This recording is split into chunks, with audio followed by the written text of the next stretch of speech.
Hi everyone, so this is the new vlog और आज से मैं वापस से व्लॉगिंग स्टार्ट करने वाला हूँ। कुछ समय मैं किसी चीज़ के ऊपर भरपूर तरीके से कार्य कर रहा था, जिसके द्वारा मैं अपने बिहेवियर से लेके हर एक चीज़ को बदलने का प्रयास कर रहा था। इस वजह से मैं सोशल मीडिया पे थोड़ा-सा लेस एक्टिव रह गया था। लेकिन इस बीच में मैंने पिछले 4 महीने में जिन चीज़ों पे कंस्टेंटली कार्य किया और जो जेनेटिक मेमोरी में अपने अंदर समाना चाहता हूँ, उसके पीछे का बहुत बड़ा कारण रहा कि मैंने इस जगह के ऊपर बहुत सारा काम किया। इस जगह में एक सबसे बेहतरीन चीज़ आपको दिखाना चाहता हूँ, ये पिछले 4 महीने से मैं इसकी कोचिंग कर रहा हूँ और इसको सीखने का पूरी तरीके से कार्य कर रहा हूँ। इसके अलावा मैं अपने वोकल कॉर्ड पे भी कार्य कर रहा हूँ, जिसके द्वारा मैं बेहतरीन तरीके से खुद को समझ पाऊँ और वोकल का बेटर तरीके से उपयोग कर पाऊँ। तो ये जितने भी कार्य होते हैं एक्चुअल में वो किसी को शो ऑफ नहीं किए जाते हैं, क्योंकि इनके पीछे की एक प्रॉपर एनर्जी होती है। वो एनर्जी अगर लॉस हो गई तो फिर उस कार्य में आपको कभी भी वो प्रोडक्टिविटी नहीं मिल पाएगी। तो यही कुछ कारण रहा कि मैं इन चीज़ों के ऊपर बहुत सारा कार्य कर रहा था, लेकिन कुछ मामलों में मुझसे कुछ त्रुटियां फिर भी रह जाती थी। जैसे कि मैं रोज़ाना इंस्टाग्राम पे टाइमर लगा के रखता हूँ कि 45 मिनट से ज़्यादा मैं नहीं चलाऊँ, और यूजुअली इतना मेरे से चल जाता है। तो मैं पिछले काफ़ी समय से इस बात से परेशान हूँ कि मैं इसको 45 मिनट भी यूज़ ना करूँ, बट आई मैं इसको नहीं मैनेज कर पा रहा हूँ। उसके अलावा कुछ चीज़ों में एक बड़ी चीज़ ये भी रही कि मैं कुछ जो आफ्टरनून वाले फेज होता था उसके अंदर से कुछ चीज़ें प्रोक्रेस्टिनेट करने लगा था। और ये प्रोक्रेस्टिनेशन जब से मैंने वीडियोग्राफी थोड़ी कम की, तो ये प्रोक्रेस्टिनेशन एक्चुअल में बहुत ज़्यादा वर्स्ट हो गया। तो इसी वजह से मैंने कुछ शेड्यूल में परिवर्तन किए, जिसके अंदर जो मैं दिन का डिवाइडेशन जो 3 फेज में हुआ करता था, उसको मैंने अब 3 अलग फेज में कन्वर्ट किया। जिसमें मैं पहले 11-12 बजे फ्री हो जाता कॉलेज सुबह के वर्कआउट से, सब चीज़ों से, जिम वगैरह सब कर करा के।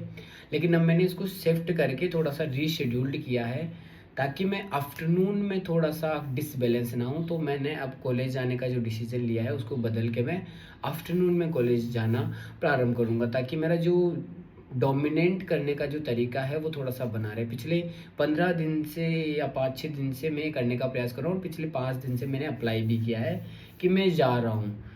लेकिन उस चीज़ में जो दिक्कत आ रही है वो मेरे फूड से संबंधित आ रही है, क्योंकि मैं सुबह घर से 4:30 बजे के आसपास निकलने के बाद लगभग 11:30 के आसपास घर आ रहा हूँ। तो इसके बीच में जो फूड का जो बैलेंस है वो मेंटेन मैं नहीं कर पा रहा, और ये मेरे लिए सबसे बड़ी समस्या रही। और इस जगह को ऑर्गेनाइज़ करने और इन सब को करने में मुझे 2 से 3 महीने का वक़्त लगा, क्योंकि I just want to know myself. मैं किसी को संतुष्ट करने के लिए यहाँ नहीं बैठा हूँ।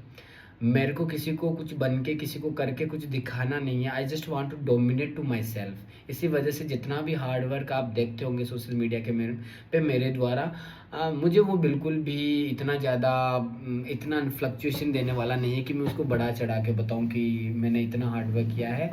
मेरे को बस उसमें असंतुष्टि ही बनी रहती है कि मैं अपने उन एफर्ट से कभी भी संतुष्ट नहीं हो पाता, क्योंकि जब भी मैं इंडिविजुअलाइज़ एनालिसिस करता हूँ तो मुझे उसमें कमी लगती है, और जो चीज़ें मैं कर रहा हूँ उनके खिलाफ मेरे हर चीज़ रही है। हर एक वो निजी व्यक्ति, हर एक वो स्पेशल चीज़ जो रहनी चाहिए थी, उन सबको मैंने समय-समय पे अवॉइड किया है। उसके बाद भी मैंने ये खुद को किया है, क्योंकि मुझे करना ही यही है।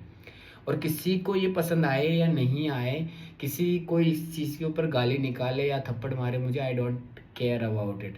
जो मुझे करना है, जिस तरीके से मुझे करना है, मैं करूँगा। हाँ, इसके अंदर किसी का हार्म नहीं होगा, किसी को मैं ठेस नहीं पहुँचाने वाला। This is the my concept of life कि मैं किसी के ओपिनियंस के आधार पे नहीं चलने वाला। I just want to utilise my own knowledge on my own things. So this is the my clear vision, क्योंकि हमारे को पहले से ही बता दिया जाता है कि तुम्हारे को बहुत कुछ सिद्ध करना है अपने जीवन में, तभी तुम एक सिद्ध पुरुष बनोगे। मैं कहता हूँ कोई ज़रूरी नहीं है, आप ज्ञान अर्जित कीजिए, अपने आप को जानिए, अपनी यूनिक क्वालिटीज़ को जानिए। ज़रूरी नहीं कि हर जगह आप डोमिनेट करते हुए नज़र आए, हर बार आपको फर्स्ट आना हो, क्योंकि फर्स्ट आने का कॉम्पिटिशन टीचर ने डाल दिया, घर वालों ने डाल दिया, कहीं न कहीं हमने वो साथ वाले कॉम्पिटिटर से सीख के खुद के अंदर डाल दिया। लेकिन क्या हम इस चीज़ के लिए बने हैं? क्या हम ऐसे डोमिनेट करने के लिए बने हैं कि हर माहौल के अंदर हम उस कॉम्पिटिशन वाले फ़ेज में रहें? क्या सुकून नहीं मिल सकता कि I am always satisfied with my effort? जब आप ऐसा करने लगेंगे तो ऑटोमेटिकली फर्स्ट रैंक एक स्वाभाविक सी चीज़ है, लेकिन जो चीज़ें आपके जीवन में आएगी वो आपको वेलबींग की तरफ लेके जाएगी। सो इसी प्रकार से मैं काम करते हुए ज़्यादातर मेरे दिन के हिस्सों को कुछ इसी प्रारूप में ढालने का प्रयास करता हूँ। एक्चुअल में मैं महीनों को ऑर्गेनाइज़ नहीं, सप्ताह को ऑर्गेनाइज़ करने का कार्य नहीं करता। मैं प्रयास करता हूँ कि मेरा हर दिन बेहतरीन जाए, लेकिन unfortunately I never satisfy with my efforts. I never ever satisfy with my efforts, whether it is go gym, whether it is yoga classes, whether it is self practice of the yoga, whether it is teaching, मुझे किसी भी चीज़ में कोई संतुष्टि नहीं मिलती। इसी वजह से मैं समय समय पर अपने ब्रेन के जो मॉड्यूलेशन है उनको बदलता रहता हूँ, प्रयास करता रहता हूँ, कुछ नए प्रकार से हम मैं डोमिनेट कर सकता हूँ।